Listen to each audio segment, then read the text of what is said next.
Welcome back to the Alchemist Nation podcast. My name is Walter Morello. I get to travel all across the country talking to real estate professionals who are way, way above where they started.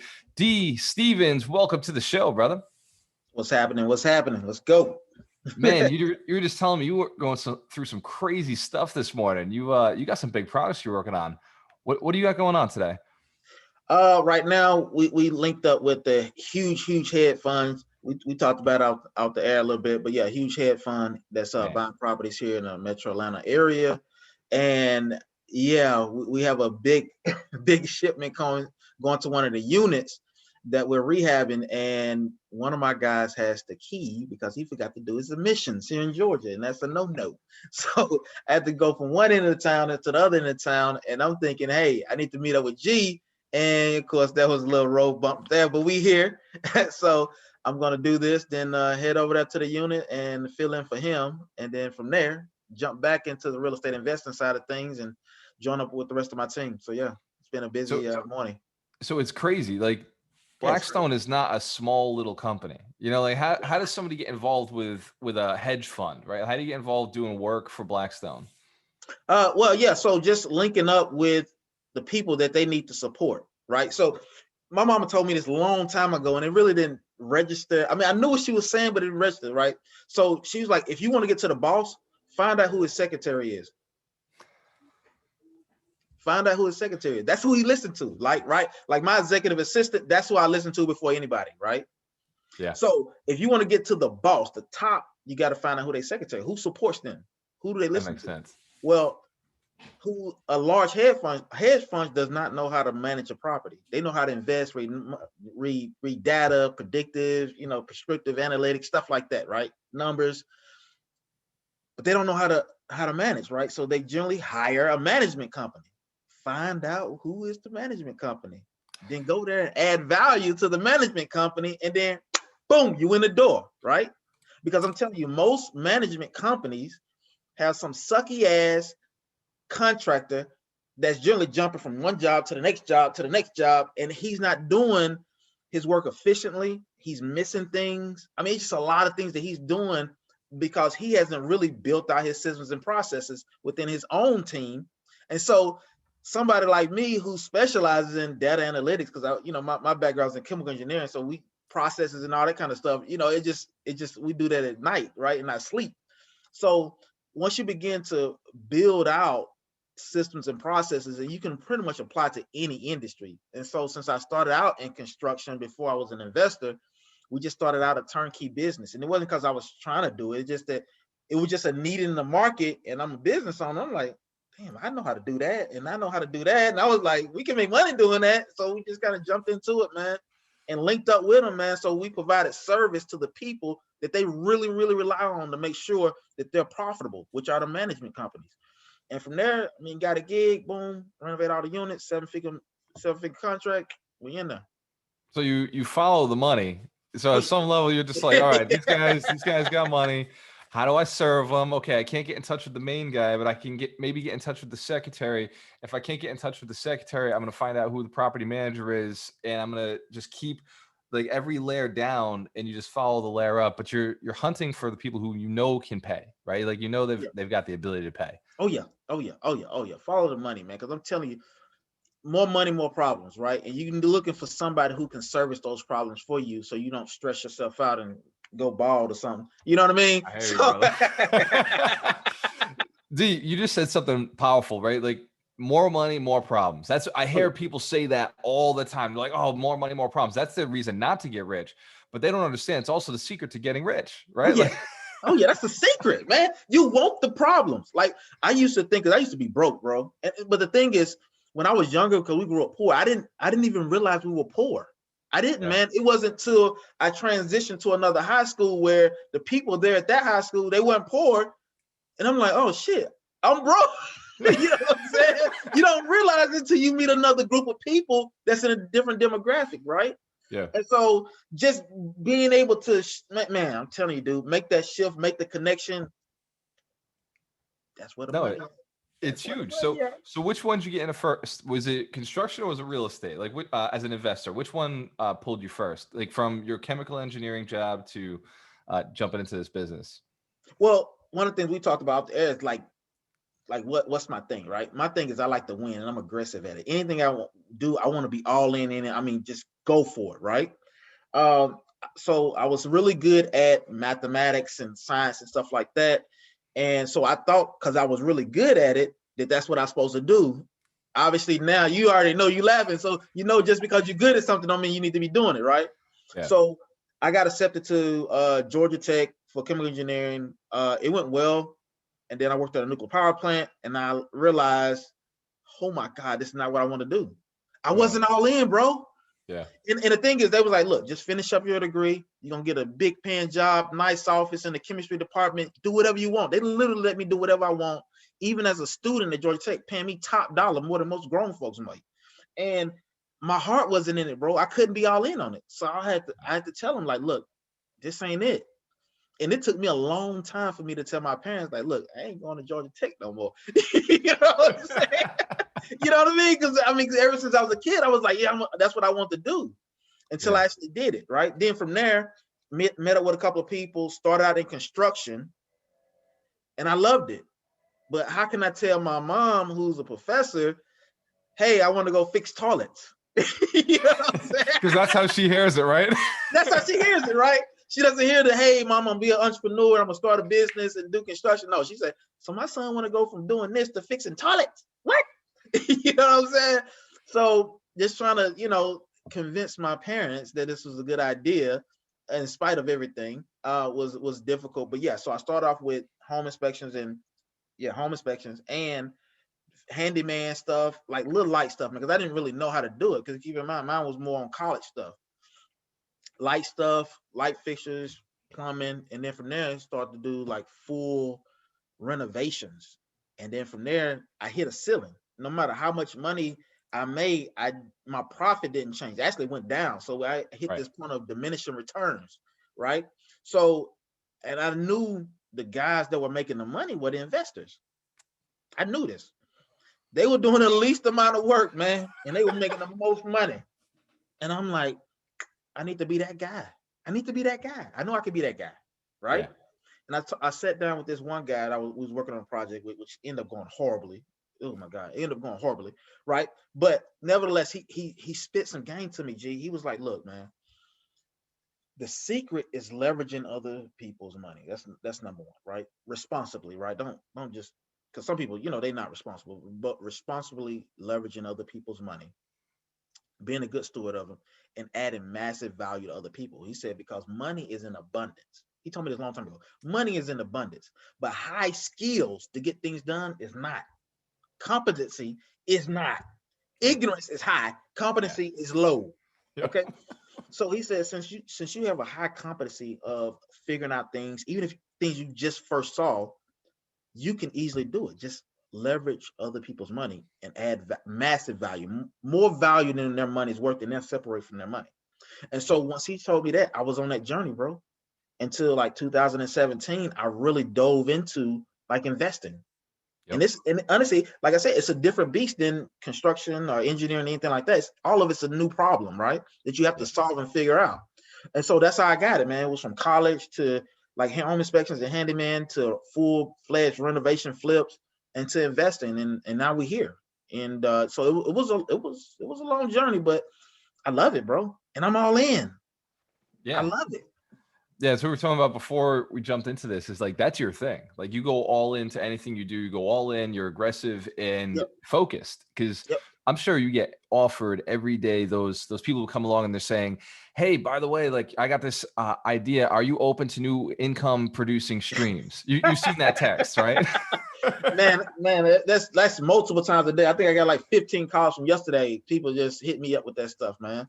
And some of them are great offers, but I'm not feeling it, bro. It's not for me, right? Yeah. It could be for somebody else. And yeah, you're talking to six figures in these opportunities, and I think they're great for somebody else, but not me. Like I gotta be in it. Like like it has to flow through me. I have to flow through it, and we become one.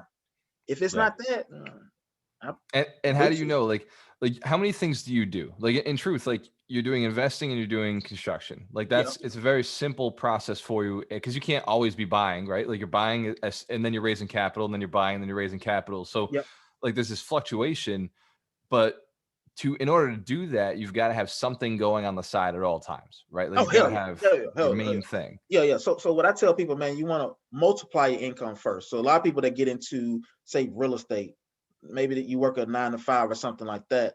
And some people online will tell you, quit your job after you do your first. Do not quit your job, especially if you married. Oh my God, especially if you married, got a family. Do not quit your job. Get a virtual assistant or something. Do not quit your job. Okay. What first you want to do is multiply your money. Then after you multiply your money, you want to multiply your streams of income. That's what you want to do.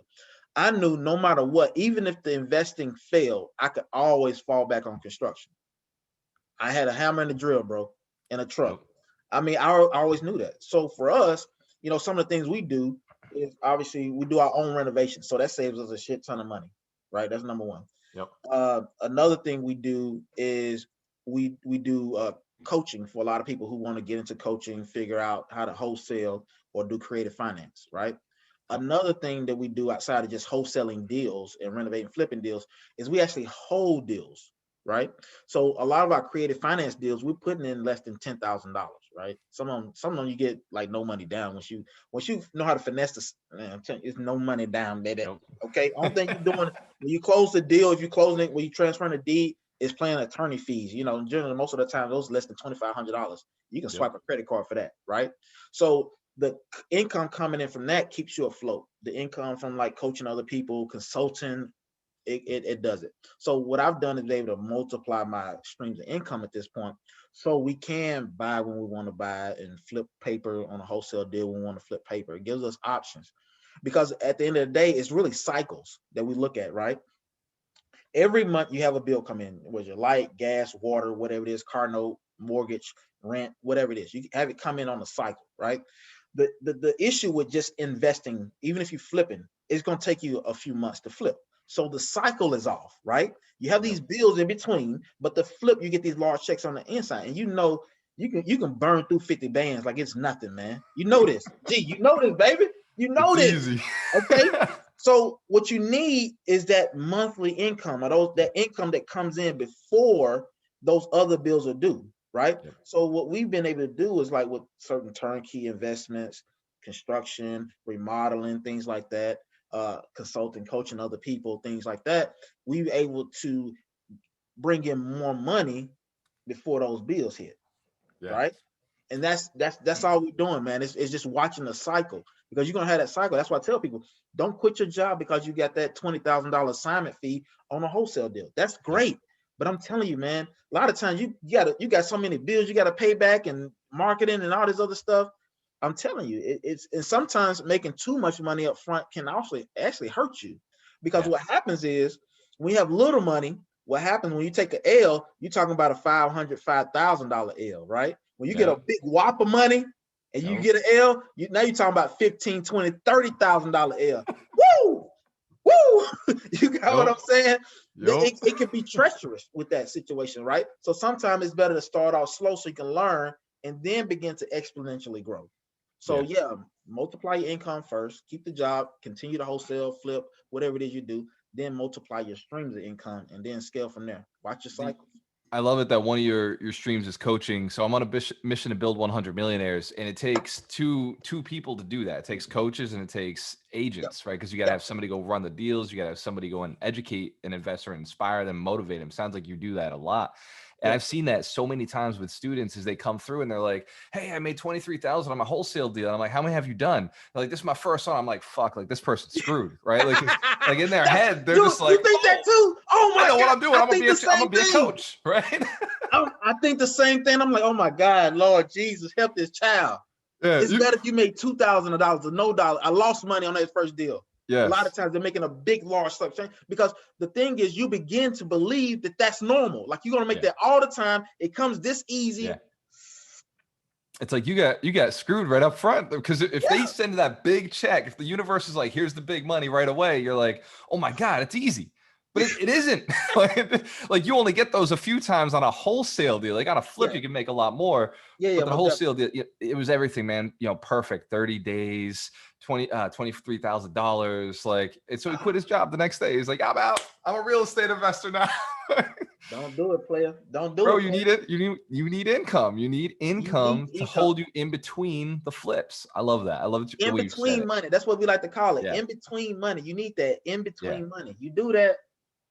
It's the flow, right? Like there's a book that called The E-Myth, right? I'm sure you've read it. And Michael Gerber actually did a version for real estate investors with Fan Merrill. And he talks about the 4 different types of money. And one of them was flow, which is that money every month comes in, goes out, goes in, goes out. Yep. And you got to maintain that while you're doing your flips, while you're doing your big projects. Some of these projects are 6 months to stabilize, right? If you're doing rental property, it's like 6 months to a year, right? Like before it's stabilized and making money, people will close on a deal and they're like, I'm going to live off the rents. Whoa. I'm like, dude, no, it's not like that, bro. Don't believe the hype. Don't do it. Don't do it. I'm telling you, it's the wrong thing, man. So cycles, man. You gotta have the in between money. I'm telling you, because you will get stuck. So you just said it. Don't believe the hype, right? Like, so there's been some people before us, right? There's been some real estate investors before us who've been successful, and they go out and they start these courses and doing, guru status stuff. But the stuff they're talking about is 20 years old. It's 30 years old. Like it doesn't work today. And like what? Have you seen that? Like what do you say when somebody comes to you and is like, hey, I'm going to buy these 3 families. I'm going to live off the rents. Like, what is your first thought?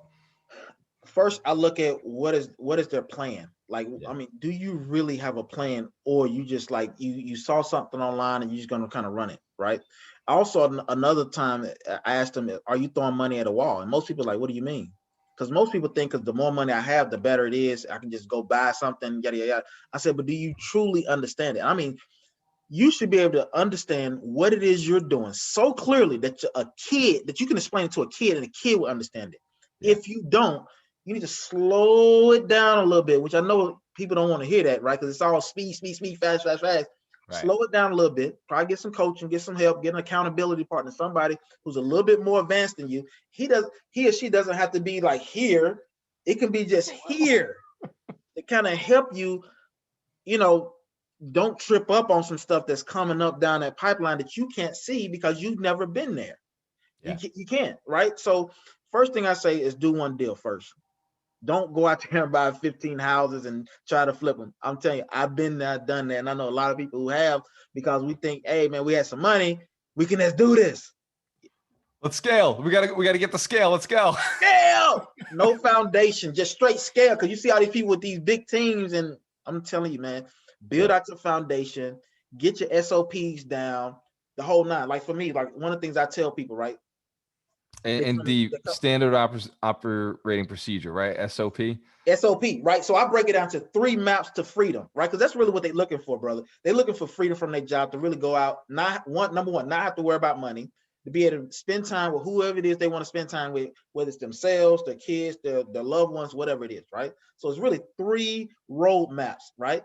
It's a role map, which is similar to an organizational structures chart, right? So in a wholesale business, for example, people get into wholesaling, and we're going to talk about regular people, not the ones who get that $100,000 assignment fee on day 2, right? Okay, you got to fill several roles. You got a lead manager, acquisition manager, okay, marketing manager, disposition manager, and if you're going to do a little flipping, you got a construction manager. You got to deal with the bookkeeping. So you have all these roles in the business, right? And the great book is Traction. It's a great book, right? Yep. Okay, read the book, look at the book, okay? Get the book, okay? All right, so what you need to do is write down all these roles. And a lot of times you can just go call somebody, hit somebody up online, like what are the roles in the wholesale business, right? You can get that for free online, right? And in every box, you need to put your name. If you're the only person, if you solo dolo, you need to put your name in every box. Then from there, what you want to do is get 3 markers, a red one, a blue one, and a green one. A red marker is everything you want to get rid of off your plate as soon as possible. Circle that. That's in red. The next one is, what is something I can do for a short period of time? I'm good at it, but it's not really my thing, right? I'm good at it, but it's not my thing, right? Yeah. You circle that in blue, okay? That's the next thing you're going to take off, because we're talking about priorities here, right? Third thing is in green. This is something I can do for a long time. I love it. I'm good at it. It works. I'm good. Like being a CEO, I can do that, right? Yep. That's going to be in green. What you need to focus on is who can I get that's going to be perfect for that position based on their personality, what they're passionate about, and what they're good at. They can do over a long period of time. That's what you're going to be looking for. And you can research on who's good at those particular skills and fill out exactly what it entails. That's your roadmap. Number 2 is your roadmap. Those are your SOPs, standard operating procedures. And sometimes we overlook it because it's so simple. How to pull a list, how to skip trace, how to go to the courthouse, all that stuff. It seems simple, right? Yep. After you've done it and you done tripped over, but literally just write it down. You want to write out procedure. This is literally how to upload a list, how to modify call tools as a dollar, a mojo, or a batch, or whatever it is, right? Write it out. Do a video for that, okay? Also do a process chart for that. So you should have 3 things for every SOP. A written out documentation, number 1, a flow map for the process, and number 3, a video of you doing it. So you can literally just hand it off to a 12-year-old kid and say, do this, and they should be able to do it. If they can't do that, then you don't have a well written out SOP. You just don't. I'm sorry. Okay. You don't, player. That's the truth, man. You got to go back to the beginning and make sure you whatever you missed, go record it, get it done. Yes. Because everything is meant to be replaced. You're meant to be replaced in everything. I love that. Yeah. So we do that. And the third one is a result map. The results map. Okay. So the results map, when you tie all again, the role, the road, and the results map, it leads you to freedom, which is what you want anyway. Everybody wants freedom, right? But it comes at a cost, baby. It ain't free. Freedom ain't free, right? So the results maps deals with KPIs, key performance indicators, right? So there are certain things that when you do in your business, it gets a larger result than it does when the amount of effort you put in. So it's like that 80-20 rule. If I do 20% over here, it gets 80% of results, right? So you need to figure out what those 20% is. Like for us, we like the cold call. Yep. Okay. So we know. And we found the same thing. Cold calling makes the most sense. Cold calling makes the most sense. Exactly. For us, right? Yep. One thing is good data. Okay. That's number 1, right? We already know. Try to get as much good data as you possibly can, right? Leading them up, right? So when your VAs or whoever you on the phone, you want to look at how many dials are you making daily or weekly or whatever it is, right? I recommend tracking them daily, combine them weekly, look at them monthly and quarterly, right? Yep. How many calls you're making? How many people actually answered the phone? Did you talk to? Even if they hung up in your face, cuss you out, bow, add them in there, right? Out of those leads, how many hot, warm, and cold leads that you was able to attract where people say, I want to offer? And they're going to follow one of those 3 categories, hot, warm, or cool leads, okay? I'll let you figure that out on your business, right? Then from there, how many of them did you comp and get an offer back? And how long did it take you? Did it take you a week, 2 weeks, 3 weeks, a week, an hour, 2 hours? You need to figure that out, right? Once you begin to have somebody say, yeah, I want to offer, and the quicker you can get them back, you strike them while the iron is hot, right? The more you're going to increase your probability of success, okay? And once you begin to realize, track, and standardize all these processes in your key performance indicators, you're going to start seeing certain results. Right? You're going to be like, that's a lever I need to pull. That's a lever I need to focus on. Because it only takes about 20% or less of stuff in your business that you need to do to get those results, right? So as you got those 3 roadmaps, that's going to lead you to freedom, okay? And then we already talked about on the roadmap up at the top where you're going to begin to replace people in those positions, right? So as you as the entrepreneur, the head honcho, you're going to be able to focus on income, revenue generating activities, high level shit. Like literally, if it costs less than $100 an hour, you don't touch it. If it costs less than $200 an hour, you don't touch it. If it costs less than $1,000 an hour, you don't touch it as you scale your business, right? Because as you look at it, as you multiply it on a 40-hour week, you'll see, okay, I can make $250,000, million, whatever it is. You'll see certain things you don't even touch anymore because you have your structure, your SOP, and your KPIs in place where your business is just running like that. Okay, I love that. Get some bigger contracts. All right. I love it because that is a systematic process to go through. Yep. And you said it in what, 5 minutes, but it takes months. It takes months, like months to do this. And people will come through, listen to you and be like, okay, like I've got all these people, I got everything, but they haven't done it. So you learn it, do it, and then you can teach it, delegate it, automate it, like pass it on. Like like that third step is where everybody wants to be, but you got to learn it and do it. And how long do you think it would take? So if you took somebody off the street, and here's a whole different problem, right? Somebody off the street comes to you and they're making, we'll say 50,000 a year, right? Average income across the country. They're making 50,000 a year, and they say, okay, I want to make $1 million, right? Like, for you, having seen this and been working with people in the past, how long do you think it takes them for them to mentally adjust to actually make that million? Because like the process isn't that complex. Yeah, I'm gonna say it's not, the process is easy. Like I literally just laid out 3 roadmaps you need to actually get you to freedom, right? But it's shifting your mind, right? So number one, before we even get to the money, I have to give you some books. You got to read some books, right? One of the things I tell you, you got to read at least 30 minutes a day, because you have to shift your mind. The hardest part of this business is really your mind shift. It's not making the money. It's where your mind is, right? It's where your mind is. Also, you need to answer this question. If it gets tough, if you try something and it fails 10 times, are you going to quit on that first or second time? If you don't know how many times you're going to fail, are you going to do it until you get it right? Right? Because based on that answer and how they, and it's not really what they say yes or no, it's how they communicate their response, right? It's going to let me know how long it's going to take their ass, right? Some people like, look, man, I'm going to do whatever I got to do. And they are serious. They like, I'm going to do it. Those people don't take as long because they're going to do whatever it takes to make it happen, right? Because you can really make $1 million a year when you have the right systems and process and have the right coach. I mean, just holler at G, like, look, G, this is what I want to do. Pay G, boom. And G, like, look, this is how you need to line it up. This is what you need to do, and be consistent. Okay. But at the same time, make sure you're reading, right? How to influence and influence others. Traction. I mean, $1 Million Mindset. You know what I'm saying? ESO.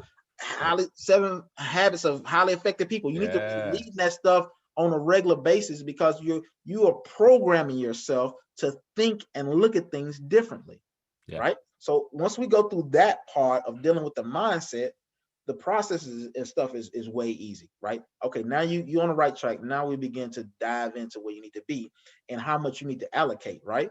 Because another thing, people get into it, they don't even look at their burn rate. They don't even know what their burn rate is, right?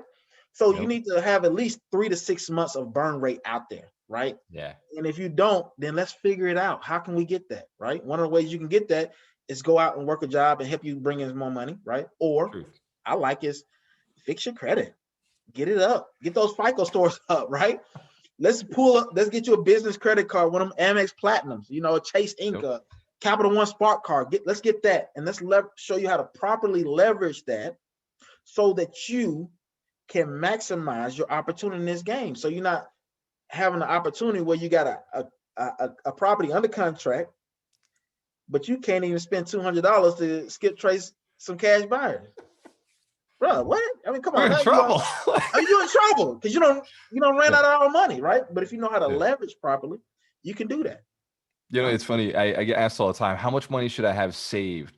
Like as an investor or as an entrepreneur, how much money should I have saved? And my answer is always the same. It's $1,000, right? Like what should I put aside for a rainy day? It's like, dude, you don't need money. All you need is credit. Like, if you got credit, you're going to be fine. So like get your credit and then build good relationships, because you can take down any deal with the right mindset, with the right, confidence in yourself, the right plan, like you were just laying out for people. So if somebody were to come to you and say, D, like, seriously, like, what are the 5 books like that would just boom jumpstart the mindset? I know 7 Habits, you said it, How to Win Friends and Influence People. Most definitely Traction. I would actually read .com Secrets.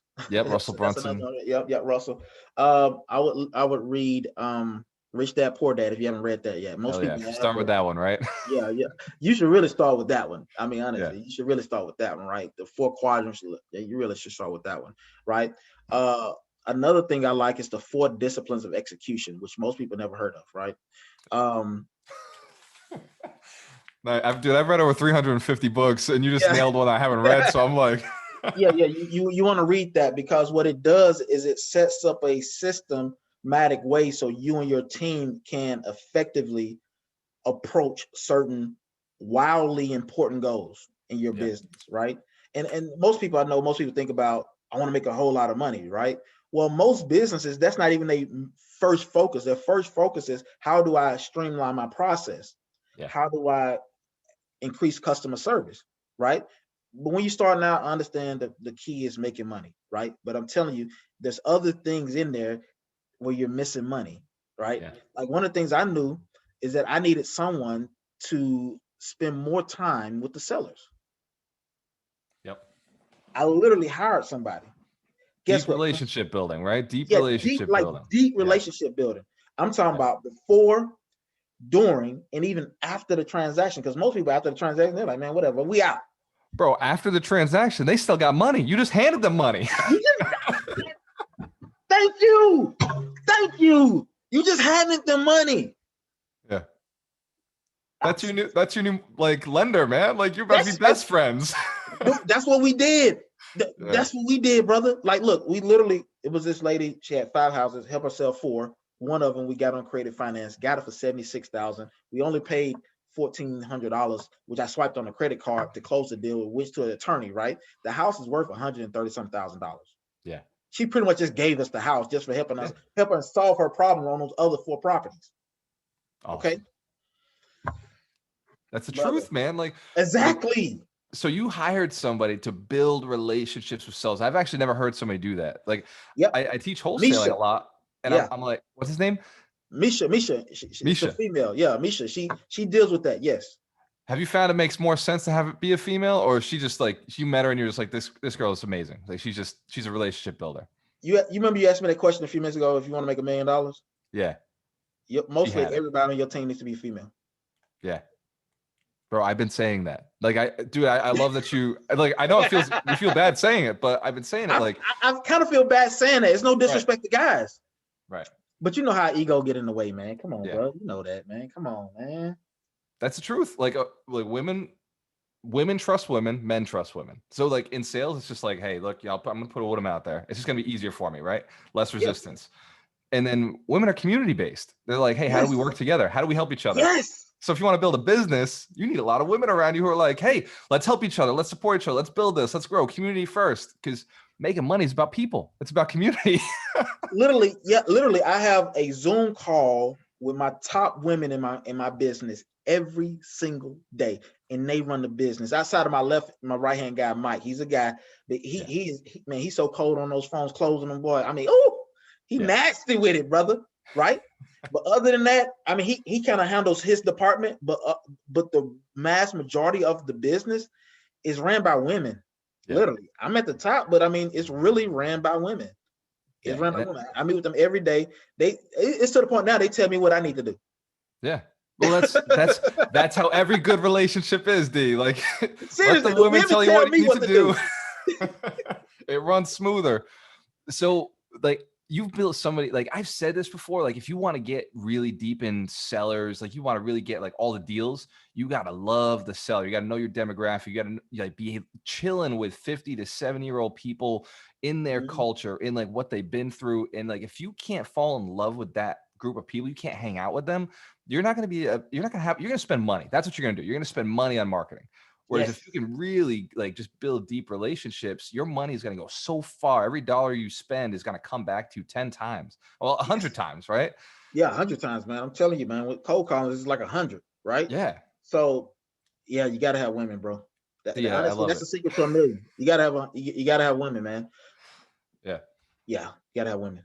Hashtag every real estate investor is like blown away right now as they hear this. Like the women are like, yeah, I know that, obviously. But the guys are like, seriously? Like that can't be right. No, that's why you're the size you're at right now, because you haven't decided. Ooh, say that again. Say that again, G. Say that again. You get it? Because like that's why you're where you're at, because you haven't opened up and said, hey, you know what? This other group of people are just better at this than me. And I'm tired of trying to be the best at what I'm doing. Like I want to surround myself with people who are better than me. And women have this down. Like they're just do it. And every male real estate investor wants to surround themselves with women anyway. Like why are you preventing yourself from being happy? Like just go. I know why you present yourself. Exactly, man. And also another thing is, man, you got to surround yourself with people that are smarter than you as well. Hell yeah. Because a lot of us as entrepreneurs at the top, we kind of real high level thinkers, but I'm telling you, man, it's somebody out there smarter than you. Like I got this one lady on my team, kind of runs my compliance department and innovation department. We spend like a certain percentage of our budget on just innovation, just trying out different things, right? Nice. And she's smarter than me, man. And now she lives out in the Philippines, right? Hell yeah. Bro, had she just been born in America, bro, she probably wouldn't be working for me, man. She probably running some like Fortune 500 company. Pulling in $250,000 a year, like, yeah. Easy, man. Yeah. America's beautiful. That's all I can say. Yeah, bro, like we have the advantage here, man. Like anybody who's listening who thinks, oh my God, I was born in America, you know, like they're bored or they think they need more rights. It's like, dude, we got all the rights. We literally have all the rights. We have all the money. Like we have all the opportunity. We have all the education. Like we got it made. Like our VAs in the Philippines and Uganda, in Ghana, like they are so like they're the most, by the way, amazing people because they're like, thank you so much for the opportunity to work for you. And I'm like, they're not paying you $5 an hour. Like, I love your work is better than what I'd pay $40 an hour here. Like, yes. I'm telling you, man. We gotta. This has been fire, man. I gotta end this because I got another call. Oh yeah, go ahead. Like, and I know you got big things, but I always ask the entrepreneurs who come on this, and I'm gonna bring you back because you just got so much value. But if you were to go back, 20-year-old D, and you were to look at yourself and be like, hey, here's the 3 pieces of advice I would give you right now to be happier, more successful, and more effective in the lifestyle you want to be living in, what 3 pieces of advice would you give to a 20-year-old entrepreneur just getting started? Actively listen. Because when I was in 21, you can tell me shit, man. I'm telling you, man, I was the man, bro. You know what I'm saying? I've been a man for a long time, so you can tell me shit. So, but you need to actively listen to other people, like generally listen to other people. Don't just let them talk so you can jump in and say what you got to say, but actively listen. Another thing is you want to read. I recommend at least 30 minutes a day. Learn something, right? Even if you're reading the same book, read it again and over again. So you want to spend at least 30 minutes a day learning, because at some point, somebody's going to come to you and say, I want to pick your brain. When they come to you and you see several people come to you saying you want to pick your brain, that's when you need to start charging for coaching. Okay. That's number 2. Outside of that, real estate all day, baby. Real estate. I mean, real estate, everything. Real estate. Get in real estate faster. Get in quick. Get in fast. Learn much. Yeah. Awesome, D. This has been by far one of the most fun, I'd say, action-packed, knowledge-packed, like jammed podcasts I've done in a while. If somebody wanted to get in touch with you, 2 things. One, what is your most pressing need? Like if you were to ask somebody, hey, can you get this to me? You know, your 5-year goal, your 3-year goal. What is the thing that somebody could work for you? And then 2, what is the easiest way to get in touch with you if they want to learn more about you or work with you some way? Those 2 questions. Well, number 1 is people that's serious about their credit and who want to invest. Let's team up. Let's get some stuff done. Because a lot of entrepreneurs, man, we on that get it for free, don't have to pay anything. I'm telling you, get your credit right. If you own, like, my credit is high, I just need to learn how to leverage it. I'm looking for people like you. Let's build together. I'm telling you, we can do so much more together than even having just capital. That's number 1. Number 2, the easiest way to get to me is on Facebook. Send me a message. Now, you got to message me. Don't just send me a friend request, because I get like tons of them a day. I don't even pay attention to them. So message me. Say, hey, man, I saw you and G chopping it up. Boom, making that magic happen, baby. Plug me in. Do that. I got you. you.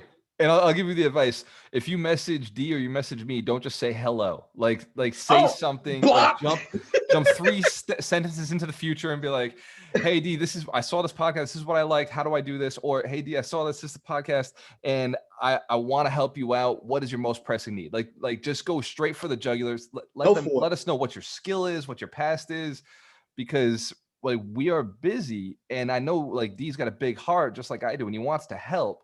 But you got to help him help you, right? Like just boom, a little bit of information. Yeah, exactly. Yeah, more than hello, I'm from Nigeria. Please send me $1,000. Yeah, come on, more than that.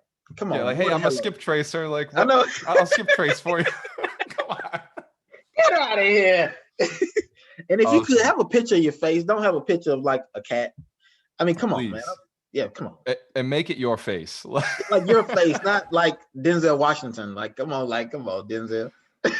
Bro, D, this is so much fun, man. I appreciate you. I'm going to tag you in this. It's going to be on YouTube, on podcast, Alchemist Station podcast. Check it out on iTunes. Give us a good review. If you like what D dropped today, we've got other guests coming on. In fact, later on today at 1 p.m., I've got Bob Burgess. I can't think of his last name, but he wrote the book Go Giver. So Bob will be on the podcast in a little bit.